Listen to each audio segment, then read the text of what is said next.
Alrighty, Pacer Nation, welcome back to another episode here of your go-to Pacers podcast, heading the pace, and the Indiana Pacers fall once again 114-111 to the Boston Celtics. They now go down 3-0 in this series. Game 4 will be on Memorial Day on Monday night at 8 o'clock, but Fachi is not here to talk about this, just this loss that was just so overwhelmingly sad for all of Pacer Nation.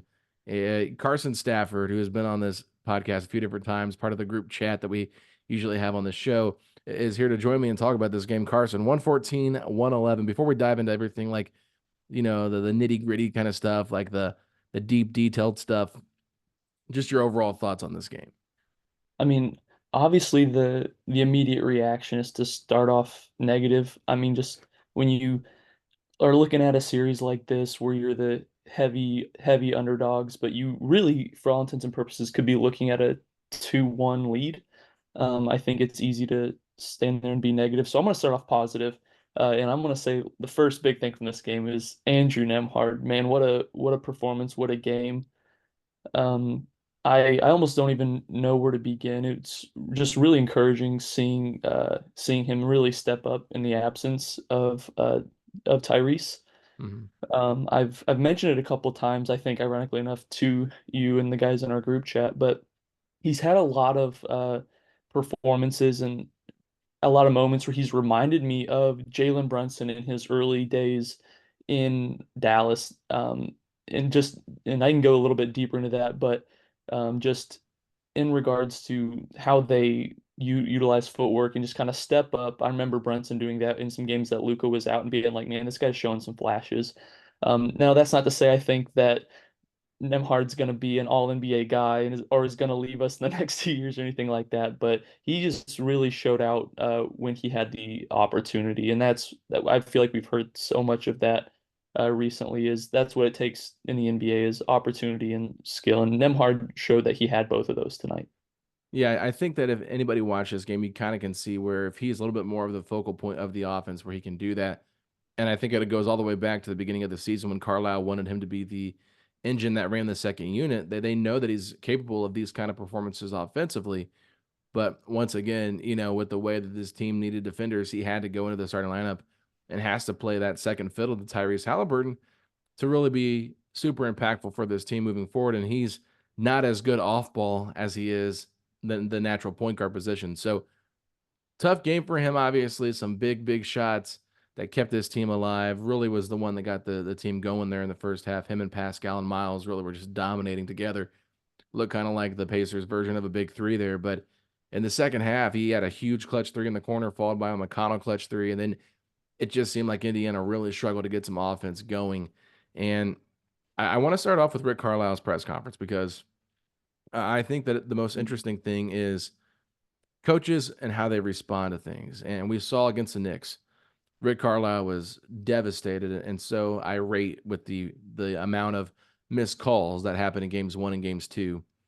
He didn't say it tonight directly, but you could feel the indirect comments about the officiating and how this game was called just based on how Rick felt like, he watched the final 2.5 minutes and just could not believe really just he was just everything went wrong for Indiana. So he was asked a lot of different questions about the game and things like that. All he kept saying is Monday night we're just going to come at Boston even harder. We need the Celtics fans to be, or excuse me, the Pacer fans to be louder than they've ever been because they've got to go prepare for game 5 after that because they got to win game 4 and they got to go on the road and play Boston again. So Carlisle continued to get into it.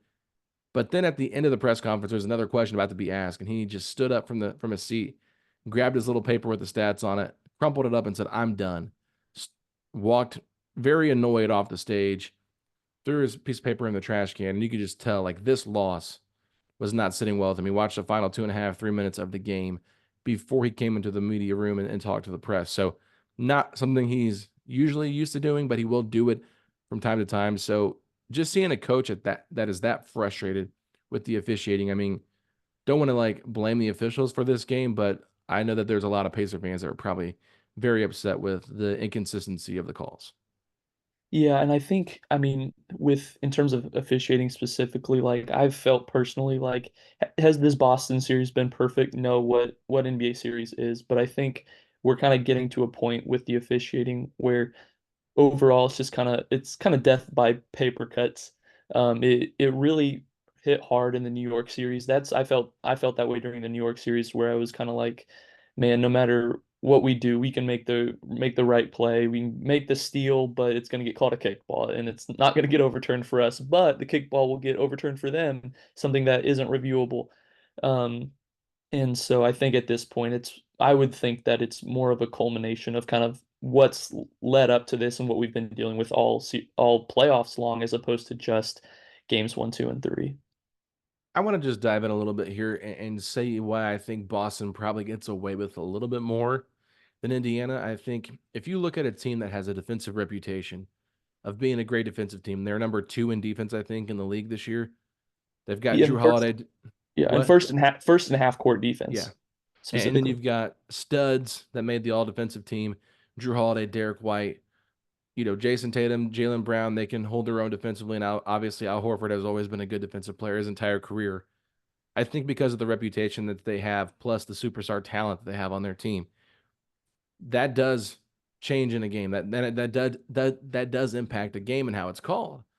And I think that Indiana is one of the teams that fouls the most in the league, and they get the fewest free throws because of their style of play most of the time. So I think that adding Pascal kind of changed that. And there was plenty of times where I felt like Pascal was getting hit when he was driving to the basket, things like that. I feel like that's been the case all series long. But even Nembhard on that last play, when Drew Holiday stole the ball from him, you could have made the case that maybe Drew bodied him a little bit on that play. And there just seemed to be some tic-tac stuff that was called against Indiana that got Siakam and Nesmith in foul trouble. I think Siakam ended up having 5, but the last foul was with like a second and a half left to go. So he had 4, but still, Nesmith getting in his 5th foul with like 9 minutes left. And you constantly watch Jason Tatum just push off the entirety time. Like Jason Tatum can't get open unless he pushes off for a jump shot. So I think it's just frustrating to watch overall. And like you said, it just adds up over time. Your frustration with the inconsistency of the whistle. And we know that officials are humans and they're not going to be perfect and they're going to miss calls. It's part of the game and they miss it on both sides. But I do think that the reputation that they have established, not as only a team, but as individually player wise, it is playing a factor in this game. It's not why I think Indiana lost this game or they lost game one, but I do think that it is a very inconsistent whistle. It's very frustrating to watch as a fan. Yeah, and especially like you look at it from our perspective, and it's like, well, we have some. Is Indiana a good defensive team? Do we foul a lot? Yes. Or I guess, are we a good defensive team? No. Do we foul a lot? Yes. Yeah. But we have some good defenders on our team too. Andrew Nembhard's a good defender. Aaron Nesmith has proven he's a good defender as well.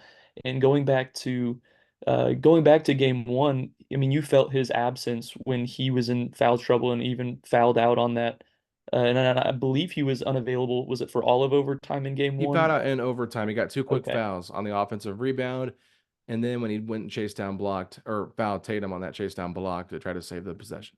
Yeah, and so you have plays like you have things like that, whereas like the play that comes to my mind is when Jason Tatum is backing down Aaron Nesmith from what was maybe 15-ish feet out. He's just backing him down. That type of defense happens on any post up, any back to the basket.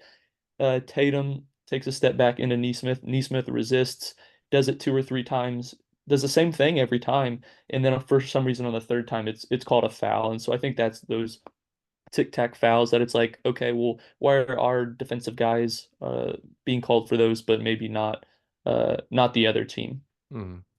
And that's what's I think really frustrating from fans. Like I've got fans texting me saying like, this is just ridiculous. It's 8 against 5. How are we going to win this series? It's like, I don't think it was 8 against 5 for the majority of it. Indiana. Just their offense got really sloppy at times Mhm.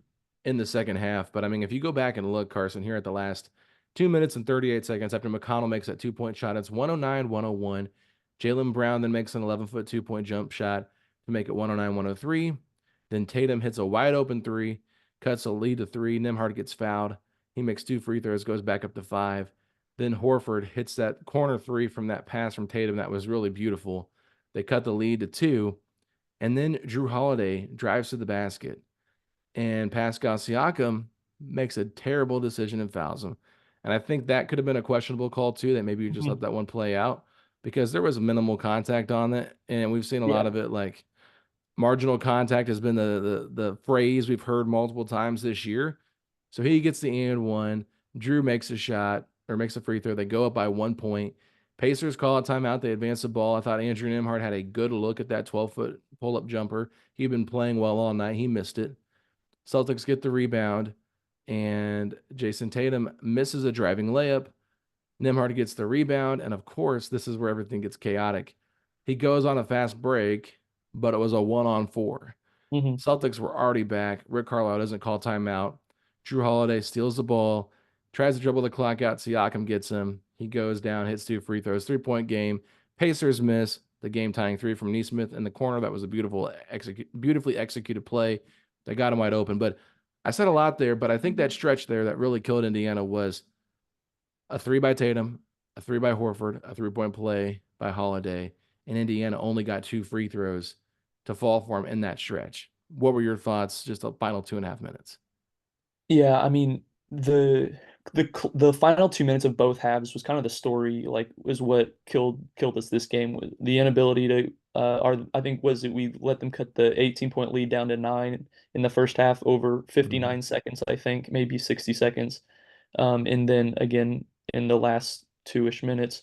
But it kind of felt like, and specifically the last 2.5 minutes of the game, it was like whenever we did score, it was basically trading a two for a three. I think both times, because we didn't go totally scoreless.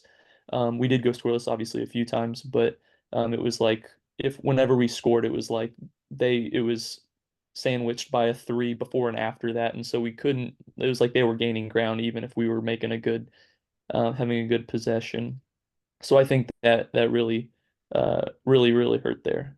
Mm-hmm. I want to go back to that second quarter because this is JJ Redick brought this up on his podcast too about how Boston has been able to close out quarters for the most part against Indiana and really help them go and get things figured out. So it was 64-46 with 2:21 left in the game, and the Celtics ended up outscoring the Pacers 11-5, I think, to kind of close that quarter out because I think that would make sense if they were up by 12. Yeah, by 12. So 18-point lead cut to 12. And honestly, it even got down to 9 at one point until Nembhard did that 31-footer to Hmm. really kind of seal the deal for his great first half. But it's frustrating because you see these players go out here and execute in the first half. They can't replicate that in the second half. Only scored 42 points in the second half after dropping 69 points in the first half. That's not gonna do it enough. And then you look at the 3-point differential too. Al Horford was 7 of 12 from three. Indiana went 5 of 22 from three. Al freaking Horford outscored Indiana from three tonight by 2. And honestly, you can talk about Tatum and the game he had, and obviously Drew had some big moments defensively, and Derek White did too. But I think Al Horford's ability to spread the floor and knock down these open shots, that was honestly the reason why I think Boston won this game. Yeah, and I think for us, I mean, it really showed how much we missed Tyrese. Not just the obvious like, oh, we always have an on-ball threat at all times, but really having the floor spaced out at all times because you go down the list of Boston, you got Drew, you have Derek White, uh, you have Jason Tatum, Jaylen Brown. You don't want any of those guys having open threes. And I wonder if tonight, if part of the strategy was to maybe force Al Horford to beat you because the past few, I don't remember if it was game one or game two, maybe both even, Al Horford kind of struggled a little bit from the line. So I think we may be got caught up a little bit on the law of averages with Al Horford's shooting a little bit. Yeah, I mean, it's just one of those things where he was getting a lot of wide open looks too. Hmm. And Indiana's overcommitting, trying to stop Tatum, which I understand. Tatum, I think Tatum, honestly, like, this is a player that I can understand why you'd be really frustrated with if you're Boston, because even in great games like tonight that he had, where I mean, the box score looks great. How many times does he settle for jump shots when he could just drive to the basket and take guys off the dribble all the time? And it's just, I think as a Celtics fan, I would be really frustrated with him as a player overall because he could do so much more. I think sometimes he forgets that he's 6'8", 6'9", Hmm. and he wants to shoot over guys, and sometimes he doesn't take good shots. They're kind of bad shots that he makes, and sometimes they're just bad shots that he misses. But if you drive and score 2 times in a row, why would you go away from that? It doesn't make any sense to me. But I just think his ability to get downhill, the same with Jaylen Brown and how Jaylen Brown was so good in games 1 and 2. It just the pressure was put on Indiana. And okay, like you said, okay, we'll let Horford beat us. We'll try to recover and get out to him. But Horford had so much time to hit these threes, and I don't think he hit any that were really contested. They were all wide open threes, and it was probably by design, like you mentioned. So that's what makes Boston so good, and they're just a loaded team. But I thought one thing Boston did a really good job at was blocking the Pacers' jump shots tonight. I looked at the box score, 12 block shots for Boston, just one for the Pacers. And And that was, oh, sorry, go ahead. no, no, go I ahead. was gonna say that, and that's up and down the board. Like that is all guys. That's Drew Holiday, Derek White. How many times has Derek White blocked a Pascal shot or a Miles Turner shot this series? Several times this game, but it's been all series long. Al Horford had several tonight, and so it's from the guy playing point guard to the guy playing center, Mhm. and it's not even just on shots. It felt like at least I think it was maybe the last 6 minutes of the third quarter when what I think they blocked a shot on four straight possessions. And then even after that, even if they didn't get a block shot, it was like we would finally get the ball inside after maybe a messy offensive possession, finally get the ball in the paint, be getting ready for a good look, and then sure enough, Jaylen Brown might get a swipe at the ball, or Drew Holiday would swipe the ball away, and then so it's you understand why they get those kind of all defense superstar calls because they are really, really great defenders and they have phenomenal hands. Yeah, and I mean, I felt like they blocked a few different 3-point shots, especially in the corners. One of the ones that I was really disappointed with was Turner would get the ball. He would get the initial like turnaround. Oh, I'm going to shoot this real quick. Boston caught on real quick to what he was going to do because they were like, we know Miles is not going to put the ball on the floor in the post. I thought he did a good job of being able to catch it, turn around, and score over the smaller defender. But too many times, I think Derek White had at least two that I can remember where he just timed Turner's, you know, timing on he just timed him perfectly with his move that he was going to make, and he stuffs him on the fadeaway or the turnaround shot. And it's like, man, you got to be able to read that. You got to be able to understand like there's a guy behind you. So I just thought, Derek White, he didn't have a great box score game, but you could definitely feel his presence out there was impactful from top to bottom. And I felt like this might have been like the worst Jaylen Brown game of the series so far. Did not shoot the ball particularly well from three. He had some nice points going to the rim and some mid range shots, but it was not at the same level that we had seen in the previous two games. So I just think Indiana, they had a chance to really make this an interesting series. I don't know if they would have won game 4 or not had they won game 3 tonight, but if you go back and you want to play revisionist history, Carson, there's a good case you could say, hey, Indiana should be up 2 games to 1 right now in the Eastern Conference Finals over this Boston Celtics team. And that's tonight after, again, being without, I mean, we've heard teams cry injury all throughout these playoffs, having been down their best player. We were no different tonight, but that's what this team does. They fight and they find ways to win games and ways to make games close and to at least put themselves in a position to win. And so that was exactly what we did tonight. And just kind of zoom out for a second. And I know, again, it feels tough looking at the series and being like, man, we could be up 2-1 on a 64 win Boston Celtics team. But I think just to take a second to zoom out a little bit, that tonight we rolled out and basically got a 30-10 game out of a second year player, and we rolled out a rookie out of Belmont in our starting lineup tonight. Good points. And so and that's not just like against any team. It's not a regular season team. This is in the Eastern Conference Finals against a team, Alex, with four All NBA guys, Yeah. four All NBA players on this roster that were on the court tonight, and then another All. I know Al Horford is no longer the same Al Horford of old. But arguably he's a better fit for the modern NBA now than he was in Atlanta, arguably, especially with the way he was knocking down shots tonight. So um, I think it's definitely easy to kind of look at that and feel bad, but and obviously it doesn't do you a lot of good when you still lose the game, but um to look at how good this Boston team is and to look at what we're going up against, I think there are positives to take away from this game for sure. Yeah, and I think one thing that's really interesting too is a lot of these guys, this is their first experience of going on a playoff run. Tyrese Haliburton is not even playing in this game tonight. Obviously, with the hamstring injury, it doesn't look like he'll probably return for the series, based on what Woj said. But you just never know what's going to happen. I mean, it's just rumors right now. But still, like his first run, like getting this team here, and I understand there's been a lot of luck that's happened for the Pacers with playing teams that have had guys that have been hurt, whatever. But this team, besides Porzingis, is not really hurt. And even without Tyrese Halliburton, they were on the brink of beating that team with a team that is not nearly as good without Halliburton. So it's hard to kind of sit back and assess where exactly you think this Pacers team Mhm. ranks amongst the rest of the Eastern Conference. But I think that with their style and this group they put together, they believe in themselves and they have rational confidence, but they also have irrational confidence too. Like they just believe that they can beat anybody on any given night. It doesn't matter that Boston has all these all NBA players on their team and that they've won 17 more games in the regular season. Like they have really been competing with this team multiple times. I mean, I haven't heard a national podcast say, I don't know how Indiana was only down by 6 in the second half of game two. It felt like Boston should have been up by like 20 points, but Indiana just doesn't go away. And so I think that it shows like the fighter mentality of this team that they never quit, they never lay down.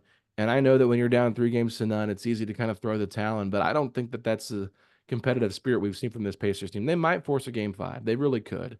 That they could lose game 4, and it wouldn't surprise me either at this point, but it's just tough because Indiana has competed well with this Boston team, and it makes you realize, okay, they beat up on New York that didn't have OG Anunoby, Julius Randle. We know the names, Bojan, Mitch Robinson, whatever.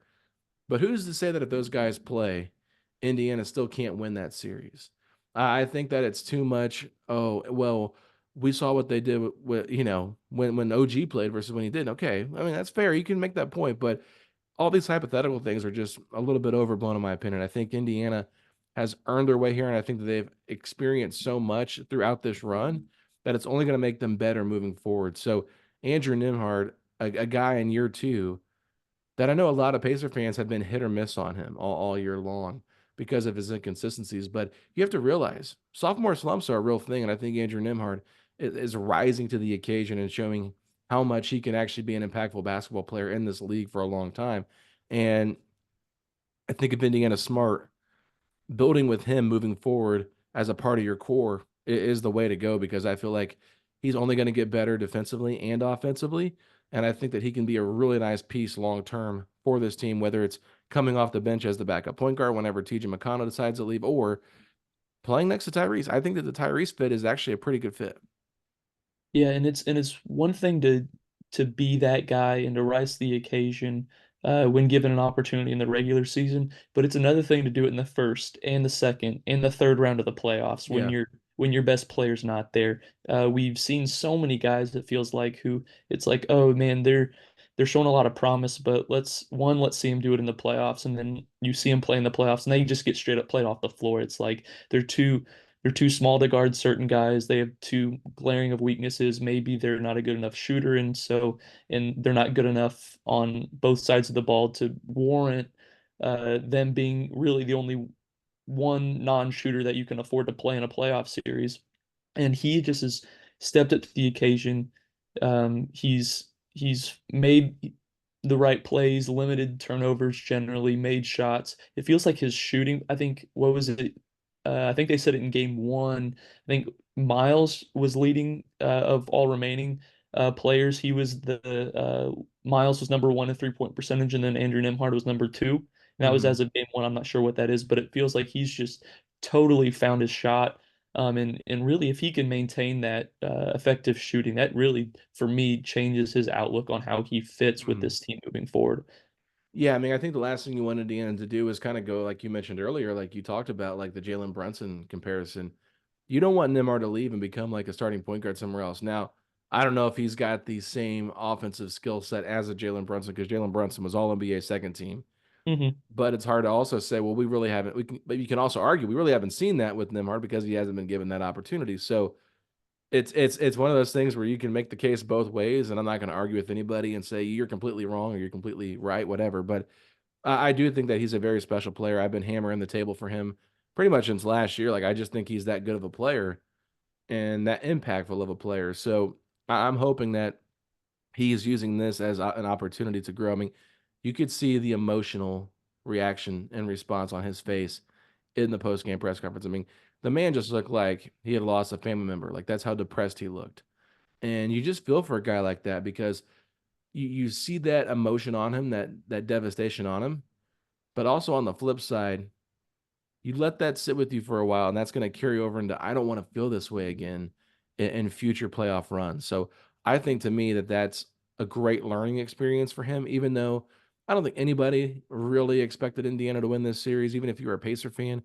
But the fact that you've been so competitive in this series, you have to feel really like almost a sense of pride in your team because it's like this is a group I can get behind. This is a group I can root for because they play hard. Yeah, they have struggles closing games. That's one of their problems. They have a issue with closing, and I think that's a part of a young team. But it's just you've got to reward those guys and just be happy for them. And hopefully, this is a great learning experience, and he can take that moment of devastation with him and say, "I don't want to ever experience that again." Yeah, and I think it's easy to look at this run. I mean, you can call it a Cinderella run if you want. I don't th I mean, we've earned it either way. Whether it's a Exactly. Cinderella run or not, however you look at it, we've earned it. Um, and you can look at all this and think, oh man, we haven't capitalized here, we haven't capitalized there. And I think in a few ways, Pacer fans over the past few years, I think it's easy to take some things for granted. And if you look at the Celtics, look at Jason Tatum, I think he's been to what, maybe six Eastern Conference Finals now. Who is Uh, that? Jason Tatum. Yeah, I think so. I mean, he's been in like every Eastern Conference Finals pretty much since he got into the league. Yeah. And so, and he's only been to the finals once. Right. And Yeah. so the Pacers, it's during over the course of this 2.5 year rebuild. I mean, we've because of great coaching, because of great front office moves and keeping clean books, making great trades, hitting on draft picks in the first and second round. It's like we've kind of accelerated things. We've got to skip a lot of steps, but unfortunately, there is no substitute for playing in big playoff games in the Eastern Conference Finals, and that's not a step that you can skip. That's a area that you have to learn from, and you can only learn from it by doing it. And so I don't think that's necessarily something that you can be too awfully frustrated because you're never going to find anybody in the history of the NBA who just walked in, who is this young of a team, had never been there, and then just totally owned the moment. For sure. And I want to move on here just a little bit because we've talked about Nembhard quite a bit and this young team, but I want to talk about some of the veterans here. TJ McConnell, once again, just had some great playmaking, some great shot making. I mean, it's just hard to really explain and give the right words to describe what McConnell's been doing this playoff run and this season, really. But it's been awesome to see. I think that's just it's such a great story to think about how Rick was crying at the beginning of the year because he couldn't find playing time for him, and now he's relying on him to kind of carry this Pacers bench and even sometimes carry the team in general to a victory. And his shot making has just been through the roof, as Rick Carlisle would say. It's been hellacious. He loves that word. So I I just got to say props to TJ McConnell. Continues to be such a force for this team, and I think he has earned himself a nice payday when that comes.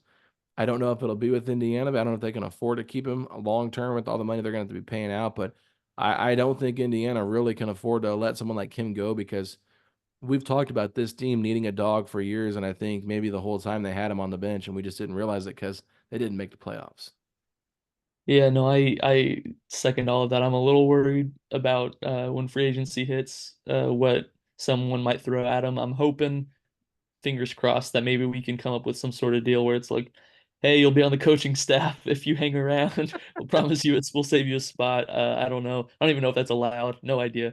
Probably Um, not, but but hey, tampering, some behind the door deals, that's never what's tampering the doesn't worst that can happen. happen? They can take a second round pick from us, whatever. They can have it. But yeah, no, it's really cool to see because TJ McConnell, I mean, who I think every Pacers fan's lying to themselves if they haven't had the TJ, what are we doing moment, but and you just counted him out. Everybody, I feel like every Pacers fan, every non-Pacers fan has counted him out, and he just time and time again proves that he is the real deal. He can do it in the regular season, he can do it in the playoffs, and he just does not go away. And it really speaks to, I think it's important to have guys that you can kind of create your identity around. And while like our play style identity generally comes from Tyrese Haliburton. The ball moves.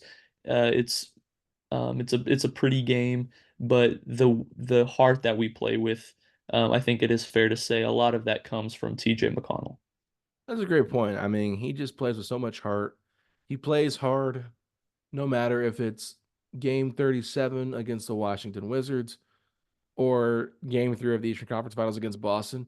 TJ McConnell only has one gear, and that's to play as hard as he can and as well as he can. I mean, he's going to be human and have bad games here and there. We've seen him even throughout the playoffs, but you're going to get the same level of intensity, the same level of effort, and same level of consistency that is hard to replicate. And I think that he's one of those guys that has really, mastered that art in doing that. So he has been great. And I think we touched on it a little bit with Turner earlier, but I thought Turner had a much better game in this one. Got double digits in rebounds. He had 10 rebounds. He had 22 points.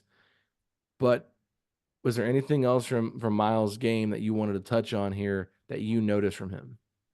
To me, the thing that stood out tonight with Miles is just those the turnovers. Unfortunately, a lot of bad passes, a lot of 5 of them. yeah, and those hurt. And in a game like this, where it's a one possession game, it's tough. It's tough because he had a good offensive game generally. Like he shot a good percentage.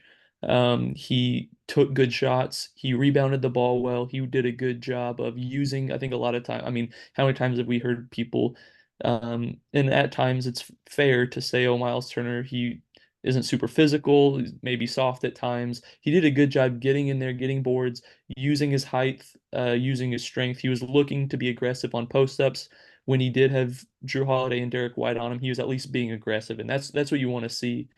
Um, so he did good in those things, but in a game that's decided by one possession, five turnovers from your center does stick out and it does hurt.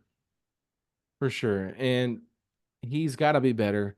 He's a veteran, but like he just cannot put the ball on the ground. I think that if Indiana knows anything about his game, like get him in the paint, have him seal, throw it to him, and then he can get a little shot over somebody. But if you're trying to get him the ball with his back to the basket with Drew Holiday guarding him, like Drew Holiday just has so much more lower body strength than Mhm. Miles.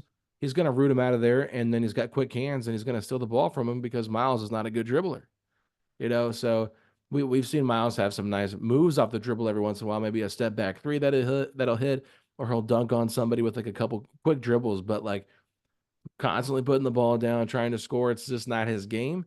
The one that I thought was really costly was when he got that rebound on the offensive side of the ball and then like went to throw it. And I think it hit off Mhm. Pascal Yeah. and Nembhard was right there. And it was like, come on. Like they all three chased the ball as it rolls out of bounds right in front of the Celtics bench.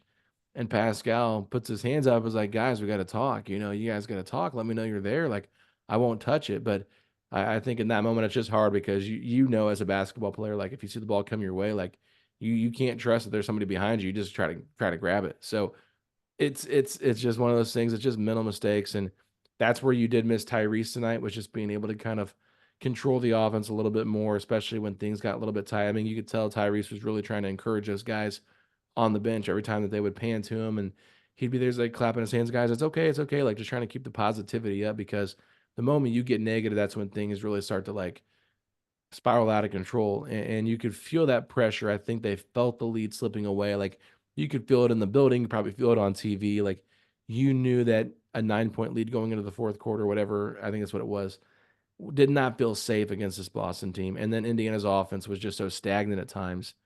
It was a bit rough to watch. And I thought that they really did go away from Pascal in the mid range. And I think part of that is due to Boston's defense.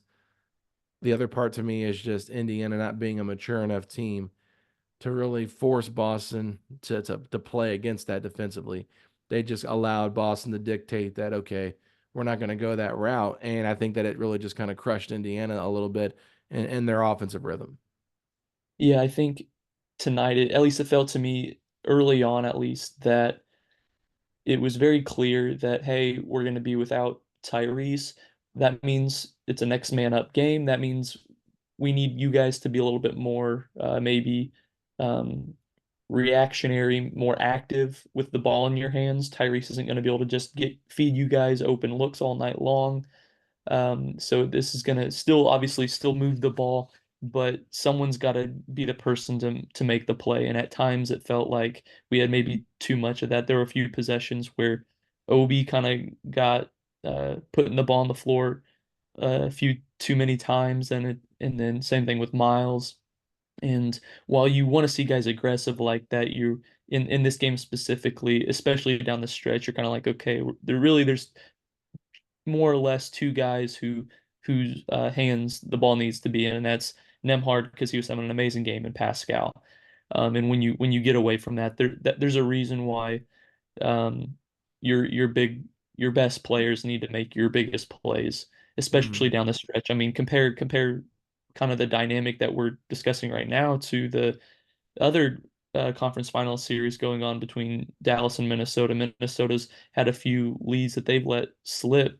They're young, generally have a little bit less playoff experience with this core, and they've had similar experiences last night and threw the ball away, I think, twice in the last little chunk of the game. And those are just mishaps, headaches that you have to learn from. I mean, if we want to be honest, didn't Luka travel on that game winner? So I that's interesting you bring that up because I was just looking at someone pointed out like, hey, I think it was travel. When I first saw it again as a Luka fan, I thought he did travel. I was like, man, I'm glad he got away with it. But I saw some Twitter refs, take that as you will. I don't know what the validity there is, that saying that the two steps doesn't count until the ball is. They were basically making the gather step argument off of a shot, saying that it was clean. So I'm not arguing with it. I was glad it went down. Yeah, I've actually seen both. I think that it probably was a travel, but I don't want them to call that in the game. Like it was just such a special moment. And Now, if Jalen Brown's allowed to do a step through three times a game, and yes, then Luka can get away with then an extra half step with a step back. right. I mean, Tyrese travels two on his Yeah, step back three multiple yeah, times. If we're being honest, and I think sometimes it's illegal, but sometimes he does get away with yeah. it. And I think because he's mastered it and they kind of expect it, like if he does get away with the traveler every once in a while, it's because they just think that it's not because it looks so Hmm. natural because he's been doing it for so long. But yeah, it's interesting. I think that the talk around Rudy Gobert and stuff like that is a little bit overkill. I think any big switched on to a guard like that is gonna be stuck in no man's land. I think that's more on Minnesota for not double teaming Luka or going out there to force a ball out of his hands than it is on Rudy Gobert because let's just say Derek White wins rookie or the defensive player of the year and all of a sudden he gets matched up in the post with Joel Embiid, and Joel Embiid Hmm. scores over him. It's the same thing. It's Yeah. just flipped. It's just flipped, and it's annoying because you got idiots like Draymond Green on NBA on TNT just making fun of Rudy Gobert the whole time while his stupid butt got suspended for how many games this year because he can't control his emotions at 30 some years old. Hmm. So, and then he acts like he got help and still comes out with this childish behavior. It's really just disappointing to me. So, I'll just say this. I respect Draymond as a player. I think he's a good basketball player, but I don't like the constant putting down guys he doesn't like on TNT. If you want to be an analyst, I don't see Chris Paul doing that on ESPN when he's filled in or when he's been a guest appearance, made guest appearances. So you can think you're funny making jokes with Kenny, Charles, and Shaq, but it's just a little bit unnecessary. And I think that you got to give Luca his praise for it for making that shot, but Minnesota was right there despite Cat and Ant not playing good games. So, I mean, I know this wasn't an NBA podcast besides the Pacers, but that was really just disheartening. Yeah, totally agree. So, anyway, Pacers game, they're down 3-0. It's a bit of a bummer. It feels like the season's just, moments from being over. But I'll say this I think Indiana, they're going to fight hard, Carson, in game four. And before I do wrap this up, did we make sure we touched on the timeout? I was gonna bring it up if you were not. I definitely want to. Okay, I kind of brought it up quickly at the beginning, but I didn't get into it, so I apologize for that. So let's talk about that right now. Nembhard, 4-on-1 fast break where he's the one against Boston's 4 defensive players. There's like 8 seconds left in the game. Rick Carlisle has 2 timeouts in his back pocket. Doesn't call a timeout. He defended himself in the post-game press conference, said that he likes when his guys are in transition and let them play basketball instead of let them set their defense up. And I understand that, but one, I only like that when Tyrese has the ball, not Nembhard. No offense to Nembhard. And two, I don't like it when it's 1-on-4. I like it when it's 3-on-3 or 2-on-2, but 1-on-4, come on. You just ran a great play to get Nesmith a wide open three. Why don't you draw something else up, or maybe you get a better look at a 2-point shot, and now you've got a 1-point lead. Yeah, I think this is something that I was going back and forth because obviously hindsight is 2020. Something like this and fouling up three and all of these hypothetical situations are kind of tough to break down. But I do want to give Rick specifically the benefit of the doubt here. One, for two reasons. One of which is because at the end of the day, the Pacers are one of the best transition teams in the NBA. That's one thing. And then two, and maybe more importantly, I mentioned it earlier, and that's the fact that the Boston Celtics have the best half-court defense in the NBA this year.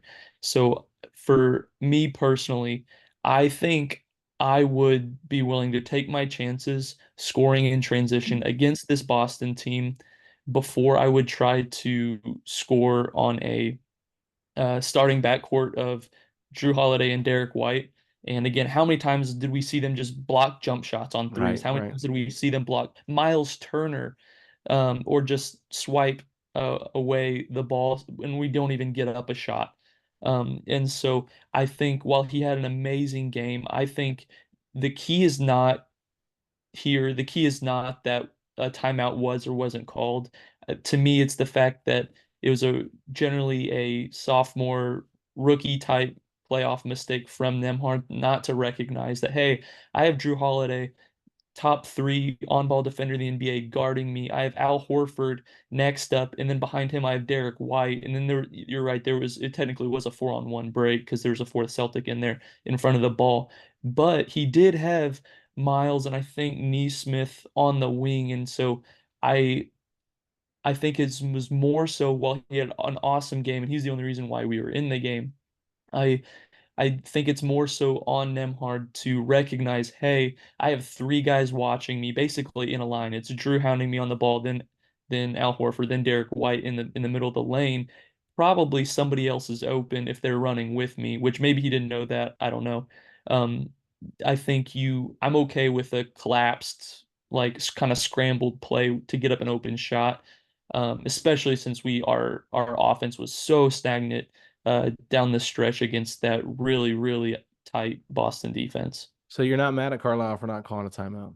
I'm not mad at Rick Carlisle for not calling a timeout. I think it's easy to say that's what they should have done. I think it's fair. I mean, I wouldn't disagree necessarily with somebody who felt that way. I respect that he trusted Nembhard to push it. I think it was the right call.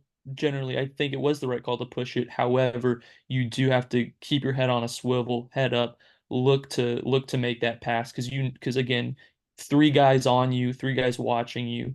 I think your odds of getting a kind of scrambled uh, look in transition were just as good, if not better, than just, again, trying a half court set out of a timeout with a few seconds left, especially when you don't have Tyrese. I mean, maybe you want Pascal with a post up, maybe you, but I mean, maybe you throw the ball to Andrew Nembhard for another miracle shot on the deep left wing, but I think not having a shot creator there from deep. I guess I'll say not having a perimeter shot creator there changes the dynamic for me. All right, now let me ask you this because I just kind of playing things out here. We go back to game one. Who was inbounding the ball when they turned the ball over? Andrew Nembhard. Yeah.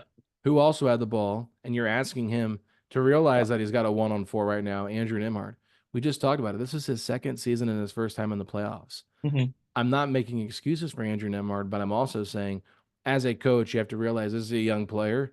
Yeah. And you also have to say, okay, maybe I need to be the veteran coach here that I've been because I've been a head coach in the NBA for nearly 20 plus years now. I've got to step up and say, you know what, let's call a timeout. Let's get orchestrated. Because if he calls timeout when Nembhard's throwing the ball in, they advance the ball and they probably win the game in game one. If he calls a timeout here and they get something set up, they might have missed the shot, but at least you get a look instead of a Drew Holiday steal.